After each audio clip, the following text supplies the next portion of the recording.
Estamos de regreso en A Primera Hora, un programa pensado para ti. Bueno, muchísimas gracias por continuar con nosotros aquí en A Primera Hora. Dijimos que les traíamos un plato fuerte. Algunos de nuestros seguidores en las redes vieron su flyer, nos preguntaron, ¿y él va para allá? Sí, viene para acá. Y es que esto es un programa plural y a nosotros nos interesa poder compartir y conversar sobre la verdad, sobre los temas importantes del país, los que están en la palestra.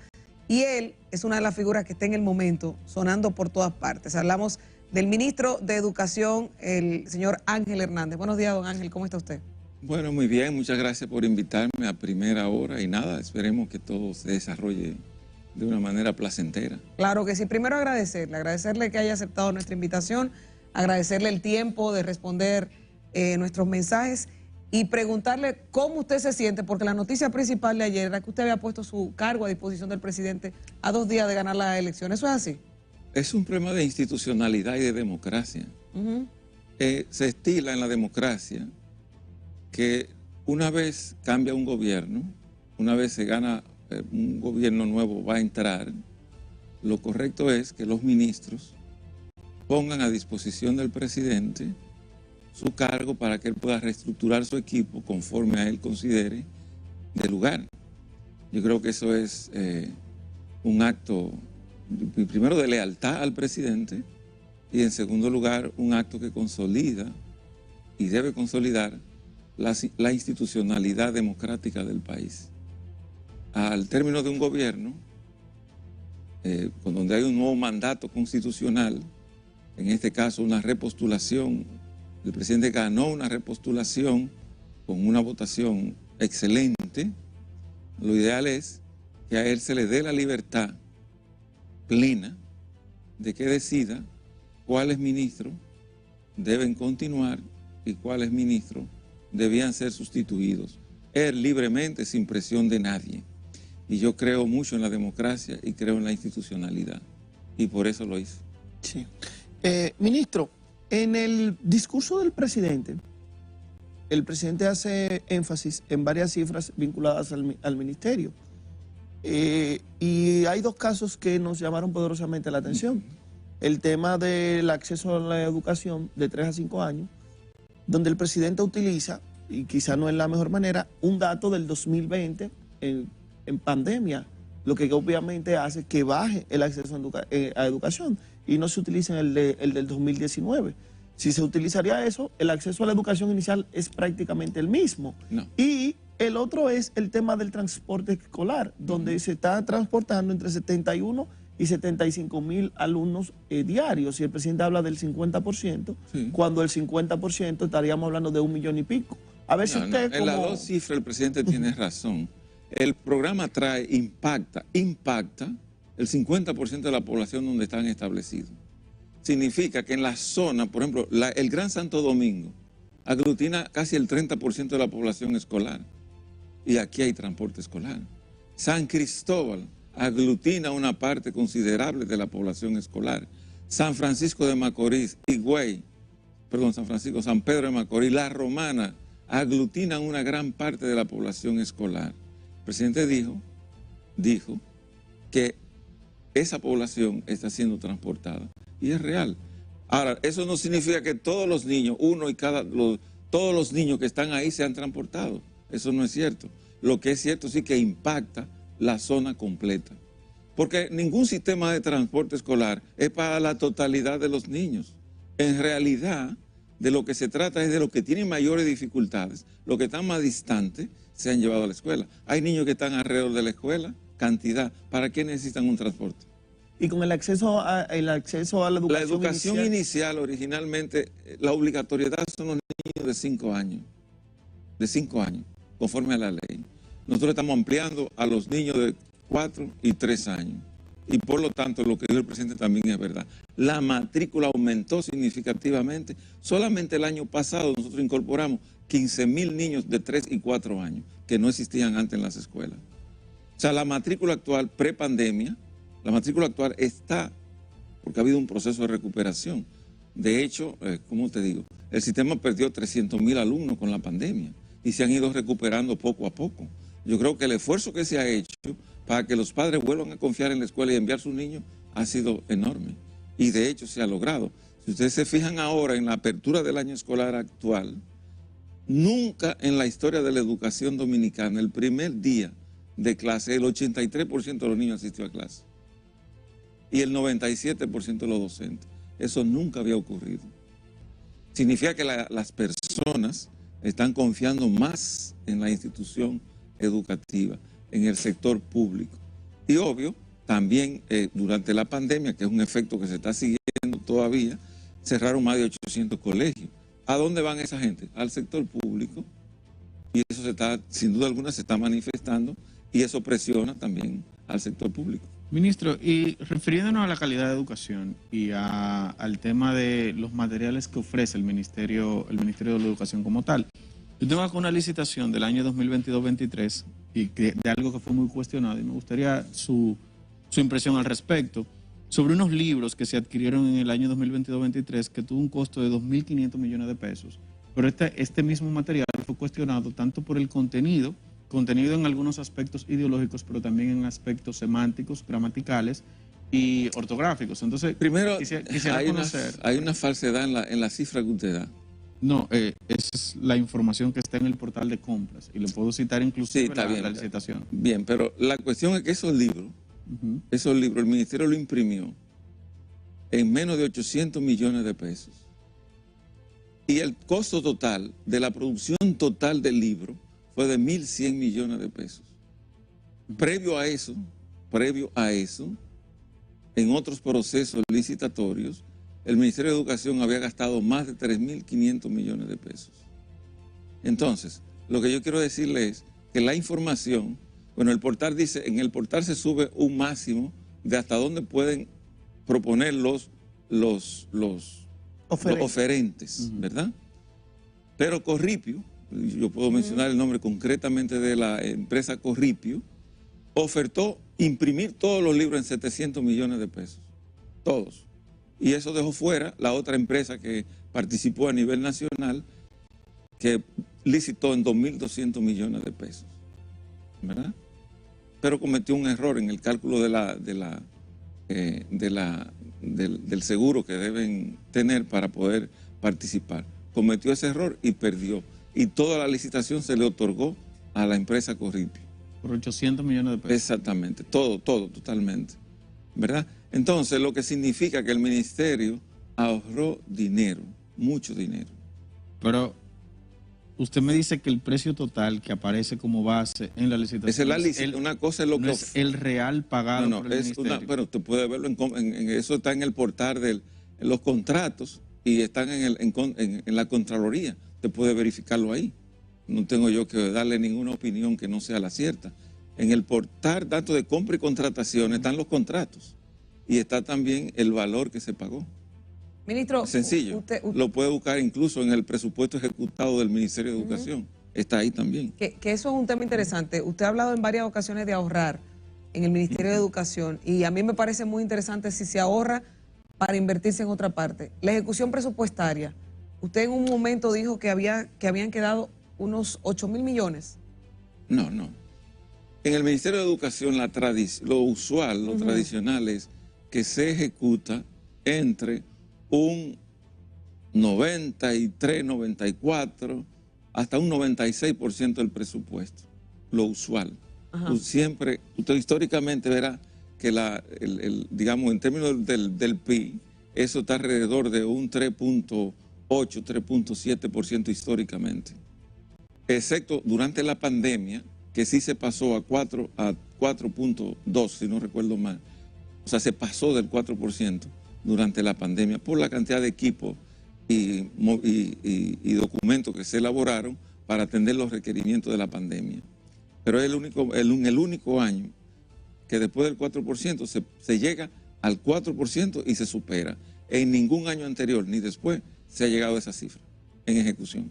Pero ¿qué se ha hecho con eso? Porque el punto de que se quede dinero, que es bueno... Recuerden que es un presupuesto. No deberían quedar dinero, exacto. Es un presupuesto. Pero lo digo porque si queda dinero, por ejemplo, ahora mismo, y que era lo que veía, lo mencionamos, vemos que hay estudiantes que las escuelas no están listas. ¿Ese presupuesto no se puede destinar para eso? Bueno, hay escuelas que no están listas porque están en proceso de reparación, no porque no se estén interviniendo y no porque no se estén gastando. Okay. Es simplemente que los procesos constructivos no siempre van al ritmo que uno quiere. Por ejemplo, hace muchos años yo estoy loco por terminar una escuela que está en una zona que se llama El Guamazo, en la montaña, en la cordillera central. Ahora, ¿qué ocurre? Para llegar al Guamazo hay que pasar 3 veces un mismo río. Y cuando ese río se bota, no hay forma de llegar a la escuela. Está casi a 2 horas en la montaña después del pueblo más cercano.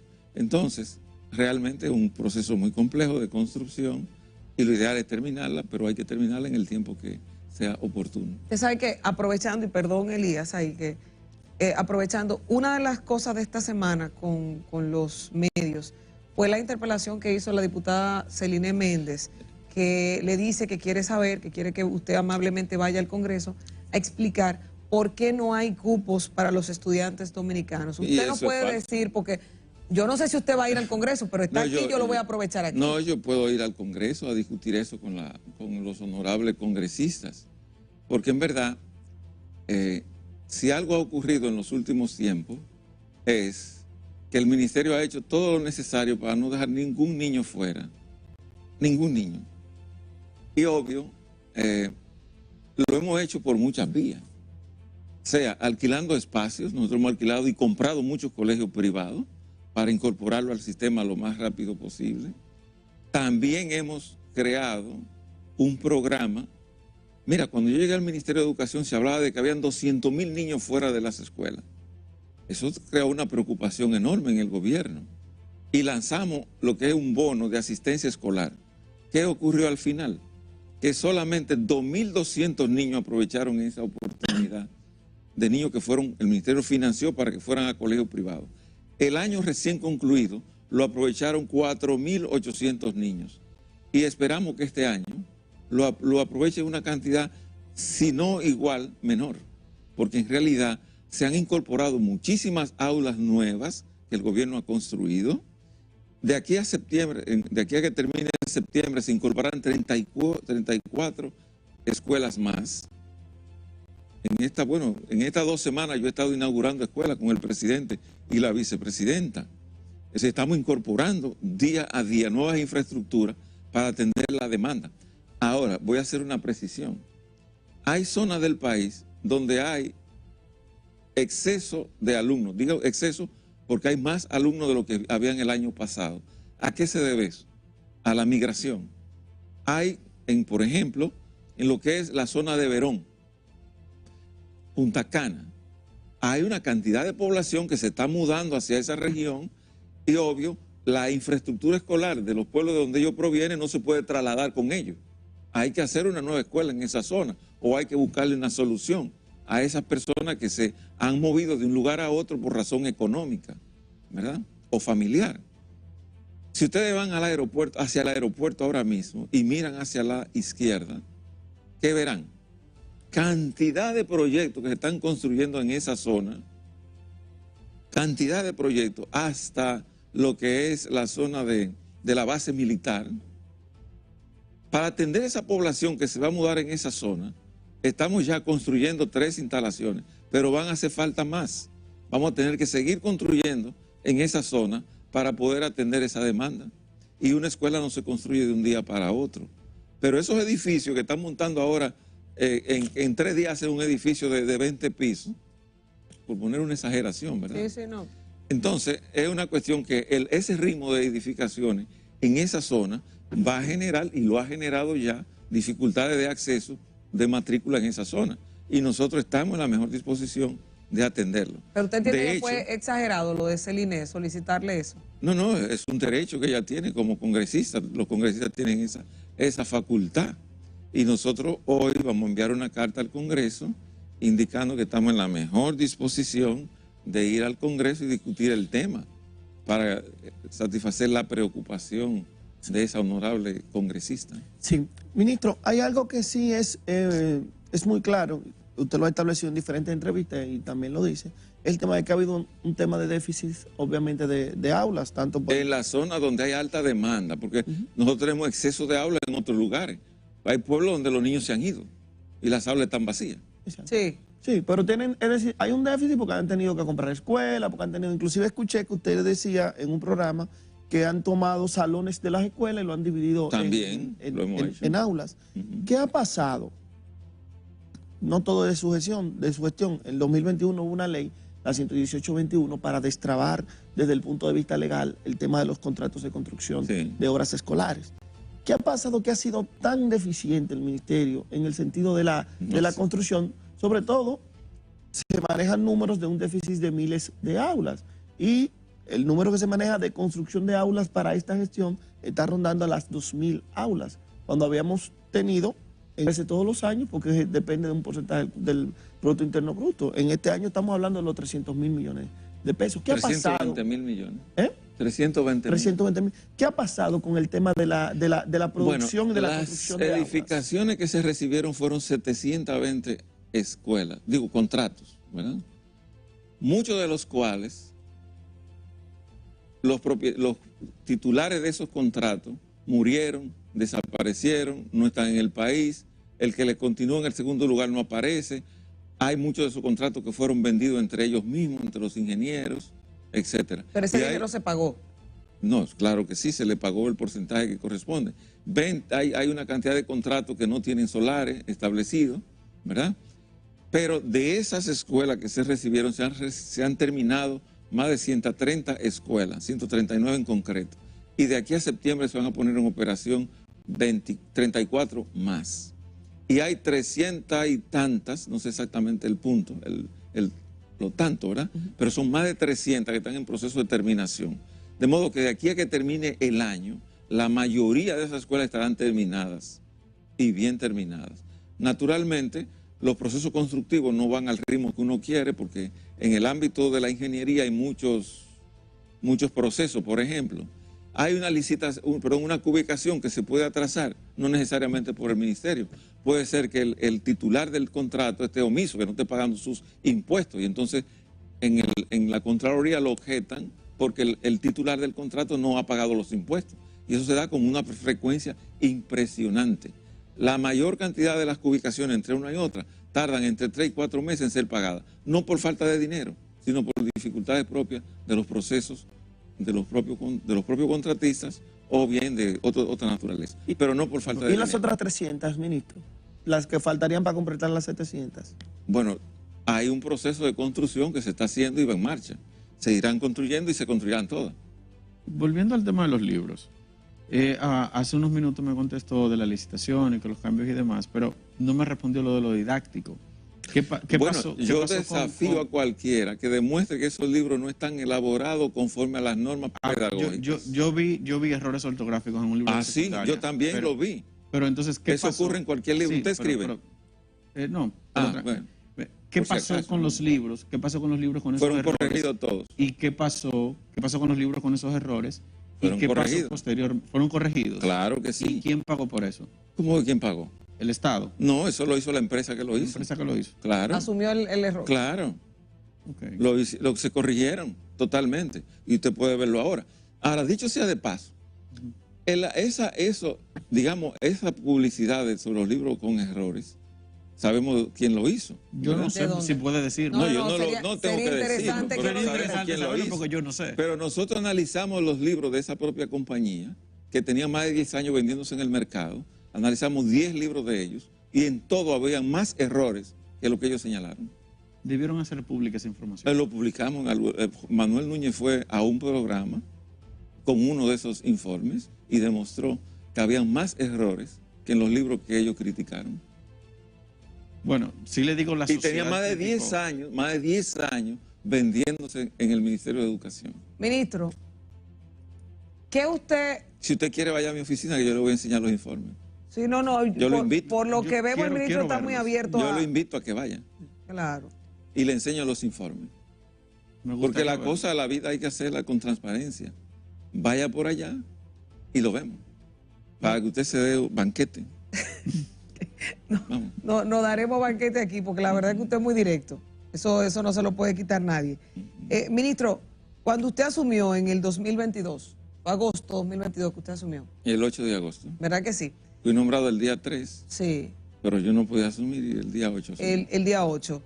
¿Qué usted encontró en el Ministerio de Educación de la gestión que fue del propio gobierno del presidente Abinader, pero de 2 años del doctor Fulcar, y cómo están las relaciones con él? Bueno, yo no puedo hablar porque yo no, en realidad no tengo ninguna razón para hablar del trabajo que hizo el profesor Fulcar. Él lo hizo bien, hizo lo que pudo hacer dentro del contexto en que él se encontró. Era una pandemia terrible, e hizo lo que tenía que hacer.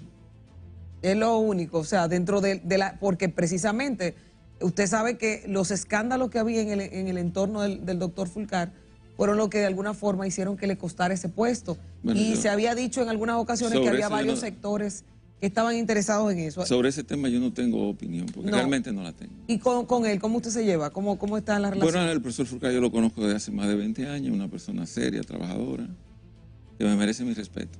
Claro. Ministro, según números del propio Ministerio de Educación,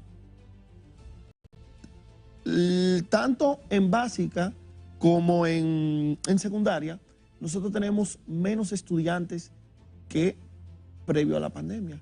Se habla, y los números que tenemos, hablan de casi 150.000 estudiantes menos. La mayor cantidad de niños menos no es en primaria, es en secundaria. En secundaria, acá anda por los 80 y tantos mil. Es en Pero, secundaria. ¿qué hace el ministerio para identificar y darle seguimiento? Porque eso debería ir creciendo tanto año tras año. Es decir, no solamente los 84.000 que tenemos menos, sino que debieron ser muchos más de ahí. ¿Qué hace el ministerio para identificar y darle algún seguimiento? Y si sabemos quiénes son. Mira, en secundaria hay un problema. La básica prácticamente está universalizada. Está en 94% de cantidad de alumnos en básica. Está casi universalizada. Ahora, en secundaria, en un 80% de la cohorte que corresponde. Hay muchas variables que inciden en que los niños, los que pasan de primaria a secundaria, abandonan la escuela. ¿Verdad? Muchos de esos jóvenes se van a trabajar temprano por muchísimas razones, sea porque tienen que atender hermanos más pequeños, o sea porque se casan, etc. Sobre todo los varones, porque las mujeres siguen estudiando mucho más. Y de hecho, ahora mismo en las universidades, el 66% de los egresados universitarios son del sexo femenino, lo que indica que están estudiando más. También hay un tema económico. No estamos haciendo estudios dentro de lo que es el programa de Horizonte 2034, que es un plan a 10 años que estamos definiendo ahora. Se han hecho estudios y encontramos un caso curioso, y es que en términos de lo que podía ganar un bachiller hace 10 años, ¿verdad? A precio constante al día de hoy, un bachiller va al mercado de trabajo hoy y ganaría menos que lo que ganaría hace 10 años. El valor o sea, no es una motivación hacer el bachillerato puro y simple, porque lo que gana es menor que lo que ganaba hace 10 años. Entonces, eso apela a seguir fortaleciendo programas como la educación técnica, que le daría una capacitación mejor para incorporarse al trabajo. De hecho, hicimos ahora reciente un acuerdo con Infotet para incorporar algunas ramas profesionales en el último año del bachillerato que le permita a los jóvenes hacer un curso técnico de 1 año y poder salir mejor formados al mercado de trabajo. Pero también estamos fortaleciendo la educación técnica. En el país hay unos 310 institutos que se llaman politécnicos, pero no tenían equipos. Lo estamos equipando todos para garantizar que real y efectivamente los niños que salgan de ahí tengan una formación que le permita real y efectivamente incorporarse al mercado de trabajo con una formación mejor y con una aspiración más alta de salario. Pero independientemente de esa realidad, ministro, de los últimos 11 años, 10 años había crecido porcentualmente el acceso a educación desde el punto de vista secundaria y no hemos podido recuperar el esquema pre-COVID, independientemente de que salgan por trabajo y demás. Pero venía creciendo. Ese es un tema a seguir analizando, pero yo pienso que hay razones económicas y sociales que explican el fenómeno. Después de haber salido, le ha sido más difícil volver, sea porque se han ocupado, sea porque han emigrado, por la razón que sea. Pero real y efectivamente, en secundaria, la matrícula pre-pandemia no se ha recuperado. ¿Sabemos quiénes son? Ahora, no, en términos de personales no, pero en términos de dónde están, sí, de los sectores de donde provienen. Claro, usted hablaba del tema de los politécnicos que hay. En el 2021-22, no recuerdo exactamente, Se anunció que el gobierno y el Ministerio de Educación había gestionado para hacer una cantidad de politécnicos en todo el país. ¿En qué ha parado eso? Bueno, primero se inició una etapa de equipamiento de los que ya existían, porque lo más lógico es fortalecer lo que ya tú tienes. Pero ahora mismo nosotros estamos construyendo politécnico en la ciudad Juan Bosch. Se está construyendo un politécnico grande. Se están construyendo en Montecristi 2 politécnicos para atender la demanda que se va a generar con la zona de expansión económica que se está desarrollando ahí. Se está construyendo en Pedernales para atender los requerimientos de esa zona de ahí. Se construyó en Boechío lo que es el ISA, que fue el gobierno que lo construyó para poder atender el programa agrícola que está desarrollando el gobierno en esa zona. Es decir, en todas las zonas donde el gobierno está haciendo grandes inversiones, el Ministerio de Educación está haciendo politécnico para atender las necesidades que se deriven de ahí. Y entonces, cuando hablamos de infraestructura, estamos cubiertos. Pero No estamos cubiertos. No, o sea, estamos en camino a cubiernos. Falta. Exacto. Sí. Pero entonces, hablando del docente, que es un tema bien picante, por ejemplo, los docentes, tanto la Asociación Dominicana de Profesores como la Asociación Dominicana de Profesores, como las mismas organizaciones y la misma sociedad civil, a veces cuestiona mucho el que el docente no tiene la calidad suficiente para de alguna manera educar bien a los estudiantes, y se queja mucho sobre la calidad educativa que ofrece el docente. Pero también el docente dice que el concurso, que a veces hay un tipo de segmentación, que a veces hay preferencia, que a veces no es justo. ¿Qué opinión le debe usted a estas situaciones? Bueno, durante el tiempo que yo estoy en el ministerio se han organizado 3 concursos. 3. Y esos concursos se han organizado con toda la rigurosidad debida. Nadie puede demostrar en este país que ahí se ha tenido preferencia alguna con ningún docente. De hecho, a mí mismo me llaman, dirigente político de zonas, me dicen, mire, profesor, yo tengo una persona que se quedó por un punto en el concurso. ¿Usted puede ayudarla? Digo, yo no puedo ayudarla porque realmente se quemó. Tiene que pasar. Yo no puedo otorgarle ese punto. Ella tiene que ganarse ese punto. O él tiene que ganarse ese punto. ¿Verdad?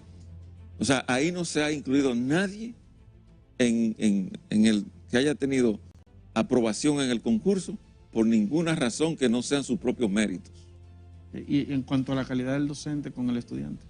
Bueno, todos los docentes, y en ese sentido va más de, porque yo recibí una cantidad de unos 23,000 que se nombraron, que pasaron un concurso en el 21, y los que han pasado luego, todos han recibido un curso adicional de 1 año de inducción en el cual podemos demostrar que han recibido las capacitaciones necesarias para incorporarse de una manera más eficiente al aula. Y yo creo que muchas veces uno exige más de lo que es viable. Yo creo que los docentes actuales están haciendo un trabajo razonablemente bien. Naturalmente hay excepciones. Nosotros hicimos ahora mismo reciente, no hace ni un mes, hicimos una premiación a 190 profesores y a 100 escuelas cuyos alumnos antes de tercer año fueron alfabetizados en más de un 90%. Cantidad de niños alfabetizados. Y se le otorgó un bono de 50,000 pesos a cada docente, y a cada escuela de donde ellos provenían, si tenían un alumno, se le dio 50. Si tenían un docente, se le dio 50. Si tenían 2, se le dieron 100 para que compren materiales de apoyo al proceso de alfabetización. ¿Qué es lo que estamos diciéndole con eso? Hay docentes muy buenos en el sistema. Hay otros que requieren mejora, y por eso estamos trabajando mucho el tema de la formación de los docentes. El año pasado se dieron más de 200,000 oportunidades de becas a docentes para participar en cursos de formación, y estamos en la mayor disposición de seguirlo haciendo. De hecho, el presupuesto de INAFOCAN también fue aumentado el año pasado y se aumentó este año para seguir fortaleciendo la formación continua de los docentes, que dicho sea de paso, es el principal capital de trabajo que tiene el sistema educativo. Los docentes son fundamentales para el éxito de la escuela. Y para cerrar, a los docentes que no cumplen con los requerimientos correspondientes, o sea, el ministerio no despide gente. Digamos que un docente no funciona bien, lo despiden. Nosotros hemos despedido muchos docentes, por muchas razones. Por ejemplo, de hecho no solamente hemos despedido muchos, sino que ellos también están renunciando. En lo que de febrero aquí, han renunciado más de 350 docentes. ¿Por qué? Por muchísimas razones. Muchísimas razones. Pero han ido renunciando. Y muchos también han devuelto dinero al Ministerio de Educación, porque se han ido a Estados Unidos sin autorización, cobrando el salario, ponen a una gente y luego el ministerio le exige. Ay. Y han devuelto dinero. Algunos han devuelto 1 millón, 1,5 millones, etcétera. Ok. Sí.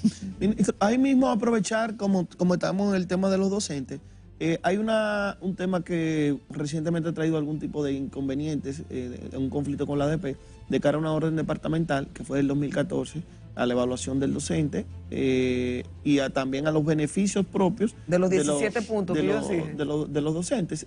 Entonces, como ustedes han estado en conversaciones recientemente, lo hemos sentado con la ADP, ¿en qué va ese tema de los incentivos de cara a esa orden departamental establecida en el 2014? ¿Y si es que ellos están exigiendo mucho o no es lo justo? Yo le hago una pregunta a ustedes. Ustedes son empresarios, pues tienen esto una empresa. Sí, claro que sí. Bien. Si es el camarógrafo que está aquí, que no Twingo, no es el caso. o Duval. Menciono a Twingo o Duval. Si Twingo o Duval no tienen el desempeño adecuado, se cambia. ¿ustedes le aumentan un 17%? No. Ah, no. No es lógico. No hay forma. Si ustedes lo evalúan y no tienen el desempeño adecuado, ¿le aumentan un 17%? Para nada. Bien. Y si el señor que está allá tiene un buen desempeño, Ariel, ¿ustedes le pueden aumentar un 17, un 20? Claro. Claro. Entonces yo entiendo que él debe ser así. Todo el que tiene un buen desempeño debe tener un excelente incentivo. El que no lo tiene no debe tenerlo. Sí, nosotros lo dijimos aquí. Pero está ese mecanismo, es decir, porque lo que quiero saber es cómo existió una orden, si se cambió esa orden. No, los incentivos no son fijos. Okay. De hecho, la ley de educación establece, el estatuto del docente establece que el ministro puede fijarlo por su propia cuenta e informarlo. Pero naturalmente en una cultura democrática hay que negociar, hay que buscar un consenso, pero un consenso que se base en premisas que sean racionales. Claro. Ministro, usted fue ratificado ya en el cargo como ministro de Educación tras la juramentación del presidente el pasado 16 de agosto. ¿Cómo usted se siente con el cargo? Porque en ocasiones anteriores se había rumorado de que usted quería renunciar. ¿Es cierto que usted tenía presiones internas que lo hicieron querer renunciar en algún momento? No, lo contrario. Yo nunca me he sentido presionado en el gobierno, ni por el presidente, ni por la vicepresidenta. Lo contrario, yo lo que he recibido mucho apoyo del presidente, de la vicepresidenta y de los distintos sectores de la sociedad dominicana. Yo en realidad me siento muy ¿Nunca conforme. intentó renunciar? No, yo nunca he dicho que voy a renunciar. Yo fui a ese puesto porque el presidente consideró que yo debía ir, pero no al yo aceptarlo, acepté mi responsabilidad. Mi responsabilidad es tratar de impulsar las políticas en las que yo creo y hacer lo que estamos haciendo. De hecho, si ustedes valoran con objetividad, podrán darse cuenta que el Ministerio de Educación hoy es probablemente distinto al que yo recibí. No porque se haya hecho mal nada en ningún momento, sino porque las políticas que se han impulsado ahora están muy focalizadas a un objetivo muy concreto, y es lograr mejorar el aprendizaje de los niños, y muy especialmente los niños de primero, segundo y tercer grado de primaria, que es la base de todo lo que se puede hacer en el sistema educativo. Cuando esos niños salgan bien alfabetizados de ahí, mejoraremos el segundo ciclo de primaria y mejoraremos la secundaria. Pero primero hay que sentar la base de lo que es fundamental. Es igual que un edificio. Si el edificio usted le hace una zapata mala, ¿qué es lo que va a ocurrir luego? Se va a derrumbar. Entonces hay que fortalecer lo que es nodal y lo que es misional en el sistema educativo. Que los niños aprendan y aprendan bien. bien. Claro, pero yo quiero, y perdóneme chicos, yo quiero destacar que la pregunta la hacía, ministro, porque usted claramente que está en la opinión pública, está dentro de la sociedad dominicana, ve algunos niveles de ataque que tiene su persona, su cargo. Y yo le pregunto, otra cosa también, usted sabe que hay una lista de gente, hay una lista de personas que se adjudicaban que eran los merecedores de ese puesto. Nosotros conocemos a algunos que dijeron, vamos para allá. Entonces, sí. la pregunta es, usted, con relación a eso, sobre todo porque dicen, pero es que él no es político, él no tiene el mérito, él no tiene tal cosa. Nosotros mismos lo hemos dicho, pero es verdad, dentro del ministerio, ahí hay un Rafael Santos, por ejemplo, de Infotep, que ha querido ese ministerio en varias ocasiones. Hay varias figuras que han querido ese ministerio. ¿Qué usted pudiera decirles a sabiendas de que el presidente, teniendo tal vez una forma de hacerlo elegante ahora, ante su puesta a disposición del cargo, decidió ratificarlo a usted? Bueno, tal vez valoró que el trabajo que yo hago y tal vez valoró que no soy político justamente. Y yo creo que todo el mundo tiene derecho a aspirar. Yo acepto eso y es normal. Por ejemplo, hay personas que han durado una cantidad de años haciendo política y eso es correcto. Y lo más lógico y lo más racional es que aspire a un cargo que es propio de su formación. Yo estoy de acuerdo con eso. Y creo que es meritorio para cada una de las personas que en algún momento pudieron aspirar. Y yo creo que es muy válido eso. Yo estoy de acuerdo 100%. Bueno, nuevas oportunidades hay. Los cargos no son permanentes. El presidente me dice, oye Ángel, ya, se finí. Yo digo, gracias. Con mucho placer. Porque yo no me apego a ningún cargo. Yo no creo que, primero yo no lo necesito. Yo tengo otras fuentes de vida. Y a mi edad yo necesito demasiadas pocas cosas. Sí. Yo lo que estoy haciendo, tratando de aportar algo de lo que yo sé al sector público. Yo me desarrollé en el sector de educación desde el nivel más simple al más alto. Y durante ese tiempo he participado en las principales reformas que se han hecho en el país y las he impulsado. Entonces yo creo que otra persona también puede seguir haciendo lo mismo y seguir impulsando sus ideas. Ahora yo creo que en el contexto actual lo importante es seguir fortaleciendo las políticas que se han venido aplicando para lograr el cambio que la educación necesita. Yo pienso que durante los últimos tiempos se han establecido las bases sólidas. Y le comento, se reformó el currículum, que es lo principal. El currículum es lo que da, lo que se ha de enseñar en las escuelas. Se modificó el sistema de evaluación de los aprendizajes. Se elaboraron libros de texto para todos los niños. Dicho sea de paso, hacía 10 años que secundaria no tenía libros. Y educación de adultos tenía 22 años el mismo libro. ¿Verdad? Todo eso ahora mismo cambió. Son libros nuevos, actualizados, al día de hoy, basados en el mismo enfoque que tiene el currículum. Se está invirtiendo enorme cantidad de recursos en formación de docentes, tanto en formación inicial como continua. Entonces, lo que hay que seguir fortaleciendo esas políticas. Estamos equipando laboratorios, tanto de ciencia como en los laboratorios que le comenté ahorita, en los politécnicos. Todas esas medidas van a tener un impacto positivo en la calidad de la educación.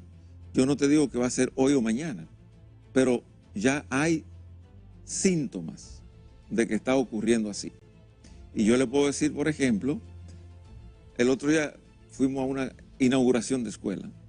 Un niño del segundo curso de primaria leyó el discurso.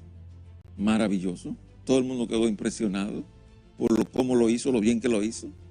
Y ojalá eso sea universal. A eso es que debemos aspirar.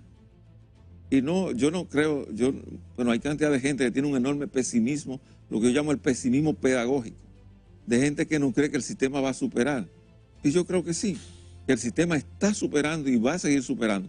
No por la persona, por mí, sino por las políticas que se han impulsado. Las personas no son importantes, lo que importa es la continuidad de las medidas que se vienen impulsando para lograr un resultado diferente.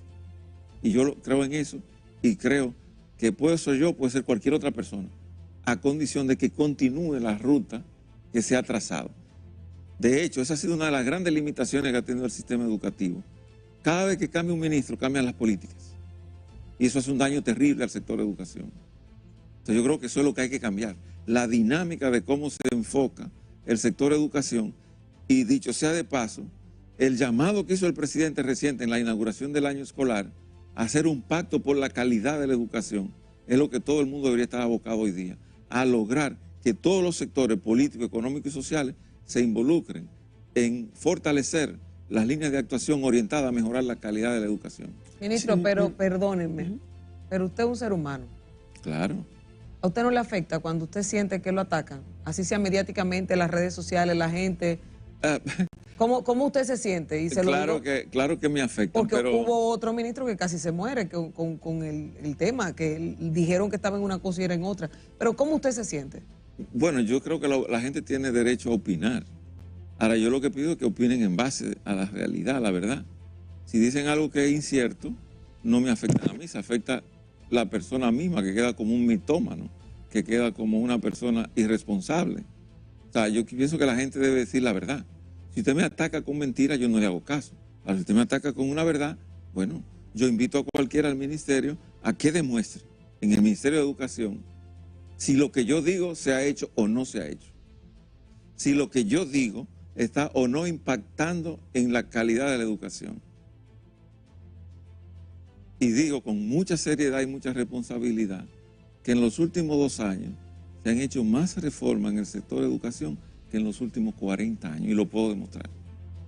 Porque yo he estado en el sector de educación todo el tiempo. Lo puedo demostrar. Ministro, por si no me toca el turno, me va a permitir nuevamente hacerle 2 preguntas. Claro. Mire, ¿cuál es el El 2 por estatus? 1. Sí, ¿cuál es el estatus real de este inicio del año escolar? Y me gustaría enfocarlo, que usted lo enfocara en dos vertientes. Tanto el tema de los cupos, que ha generado una cierta crispación, y el tema de alimentación escolar, ¿verdad? Aunque no depende directamente de usted, sino de INAVIE, pero obviamente es un instituto descentralizado dentro del ministerio. Sí. Eso es lo primero. Y lo segundo, ministro, hay una metodología que a veces a la gente no le gusta realizar, que es el tema de uno hace una crítica y autocrítica. Si a usted le toca hacer una autocrítica de su gestión, ¿cómo usted, en esa evaluación, cómo usted evaluaría la gestión de Ángel Hernández? Lo que todo el mundo dice, que yo soy poco, que gasto poco en publicidad. Incluso el propio presidente me dice: Ángel, tú eres muy tacaño. No me diga. Invierte más en publicidad, invierte más en los medios, y así te van a criticar menos, ¿verdad? Yo creo que sí, que esa ha sido mi mayor falencia, no haber dedicado más recursos a la inversión en publicidad. Pero en términos internos, el Ministerio de Educación, nosotros tenemos el Ministerio de Educación, un equipo que está trabajando con mucha solidez en los temas que son nodales del sistema educativo. Y creo que eso va a dar un impacto muy positivo en el sector. En relación a la alimentación escolar, actualmente, por primera vez todos los niños tienen acceso a la alimentación. Se le está llegando a todo el mundo. Ha habido algunas críticas porque en algunas zonas del país, sobre todo suburbanas y rurales, le ha llegado alimentación, el alimento crudo para el almuerzo, pero no estaban preparadas para eso. Ya yo hablé ayer con el director del área y, digamos, para el lunes ya eso estará superado. Para el próximo lunes estará superado. A los sitios donde ha habido dificultad será resuelto totalmente. Y en relación a los cupos, ya yo te comenté eso al principio. En realidad, siempre hay un mito. Yo te comento, hubo un periódico que publicó que iban a haber un déficit de 320,000 niños. ¿Pero y dónde salió esa información? Yo llamé a la periodista que firmó la nota. Digo, ¿pero de dónde tú sacaste ese dato? ¿Qué le dijo? Que ella no trabajó eso, fue el titular. ¿De dónde basaron eso? En una información sobre la población de niños que está entre del censo de ahora, que dice que hay 320,000 niños entre 3 y 5 años. Entonces, pues titularon que iba a faltar 320.000 cupos para niños. Yo, pero señores, pero nos estamos volviendo locos. Y en ese entendido, y en el entendido además de que el Ministerio de Educación no es ninguna dirección de migración ni mucho menos, pero es una conversación que se mantiene mucho en la esfera de opinión. ¿Cómo maneja y cuáles datos tiene el Ministerio de Educación sobre los extranjeros? No solamente haitianos, que es la mayor población estudiantil, pero también de otras En nacionalidades. el sistema educativo hay 40 nacionalidades diferentes. La principal son niños, obvio, haitianos. Hay americanos la segunda. Hay franceses, hay italianos, hay cantidad de nacionalidades. Pero la mayor cantidad son de origen haitiano.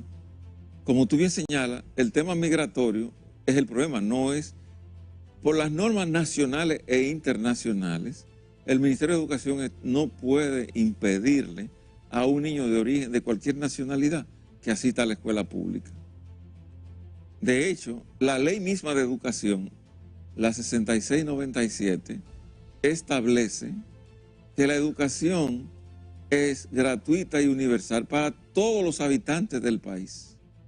Y la Constitución del país dice que la educación debe ofrecerse sin ningún tipo de discriminación. ¿Qué significa eso? Que no se puede discriminar por sexo, por nacionalidad, por origen social, por nada. Entonces, la ley, y yo me comprometí a cumplir con la ley, me obliga a admitir a los niños independientemente de cuál sea su origen. Yo estoy de acuerdo con eso y lo hemos dicho aquí ahora. ¿Cuál es el criterio de selección? Porque no hay selección. No. En un espacio donde somos 40 haitianos y 50 dominicanos, use más dominicanos, o póngale 150 dominicanos y hay 40 haitianos, y van a esa escuela que es la que le corresponde por la cercanía, por la demografía. ¿Cómo usted sabe si en el colegio solamente caben 60 o 70, quiénes son los que van a entrar en esos 60 cupos? Si están ahí y si no se discrimina. Porque hay un grupo que va a quedar fuera, de ambas nacionalidades. Lo correcto es que no se discrimine a nadie. Claro, pero pasa. Los directores de centros son los que toman la decisión. Son los directores, no es por ejemplo... El Ministerio de Educación no le traza pauta a ninguno. Ok.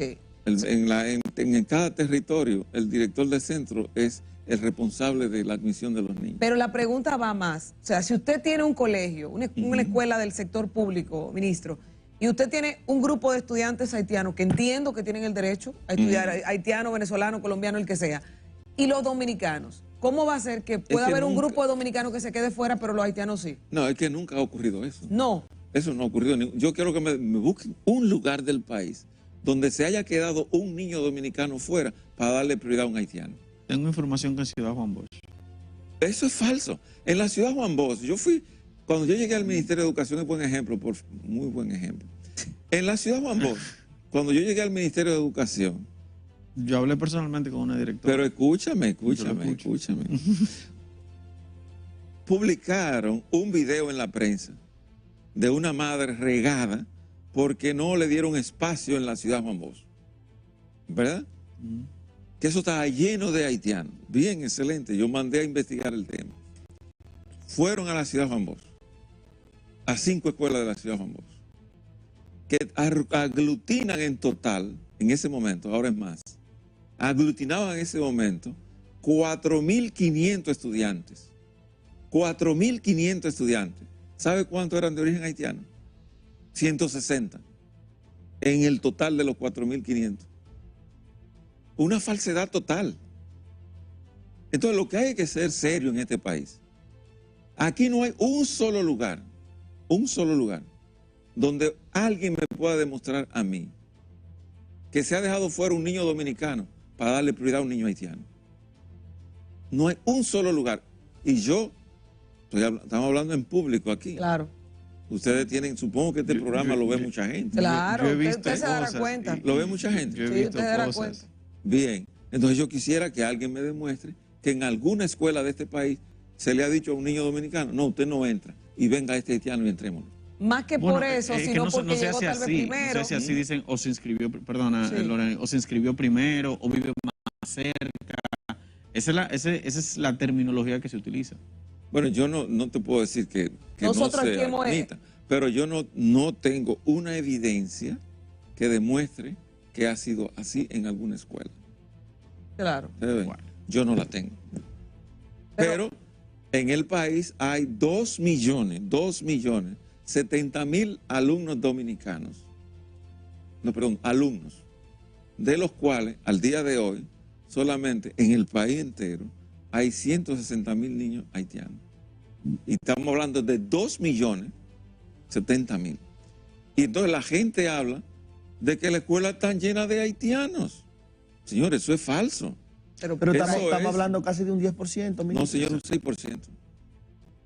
De los 2 millones. Un 6%. Pero también es una media para saber cuántos haitianos hay en el país. Un Y 6%. si solamente de niños Sí, tenemos Un 160. 6%. Ahora, ¿qué ocurre? Ese es una, ¿cómo le digo?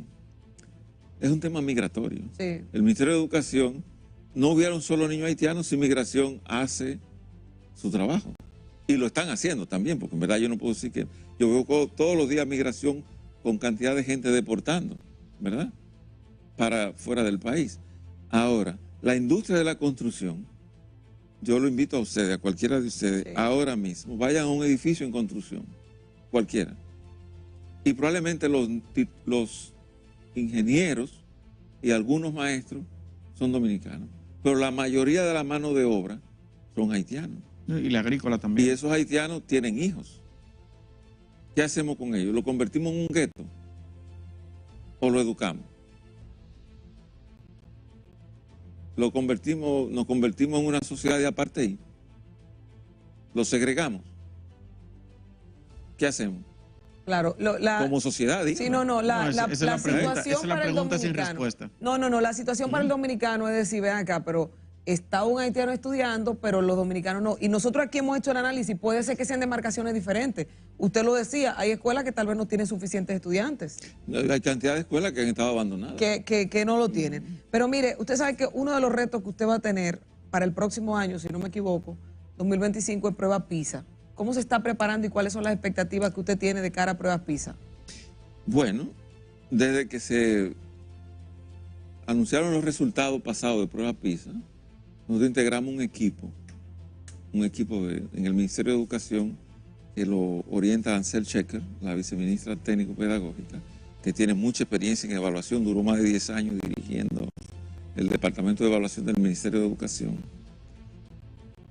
analizando todos los componentes y preparando los primeros 3 grados de secundaria para prueba PISA. Durante todo este año estaremos trabajando en eso, para fortalecer las competencias de los docentes y de los alumnos en lo que tienen que ver con las áreas que serán objeto de evaluación en PISA del 2025, que son básicamente las mismas, pero se incorporan 2 áreas que son el inglés y la aplicación de las tecnologías al aprendizaje. O sea, usted entiende que va a superar lo que se logró en el 2022, ¿verdad? Bueno, las expectativas de cada sistema educativo es superar eso, pero depende de muchas variables. Nosotros pensamos que lo que se está haciendo va a ayudar. Hay que ver luego cómo reaccionan los estudiantes. Ministro, yo tuve la oportunidad de trabajar en uno de los planes más bellos que hubo en la República Dominicana, que fue en el plan de alfabetización. Y ver cuando la gente aprendía a leer, eso cambiaba la vida. La perspectiva de la gente. En el Ministerio de Educación, eso estuvo anquilosado. Eso nunca Cierto. funcionó. Se mandó a programas especiales de la presidencia y avanzó de manera evidente y hasta tuvimos varios municipios que fueron declarados libres de analfabetismo. Llegamos a tener el índice de analfabetismo en 5.5. Cuando Roberto Ángel Salcedo, lo digo con conocimiento de causa, iba para ese lugar, le dijo al presidente que no quería ese tema. Y ese tema fue devuelto al Ministerio de Educación, donde ya había estado en un letargo.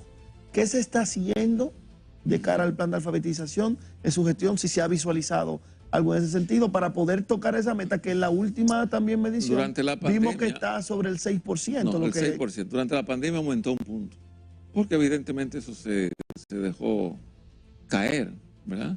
Durante el proceso de pandemia, pre y post pandemia, porque no solamente en la pandemia, antes de la pandemia y durante la pandemia, ese programa decayó muchísimo, incluyendo cuando estaba en la presidencia, decayó mucho.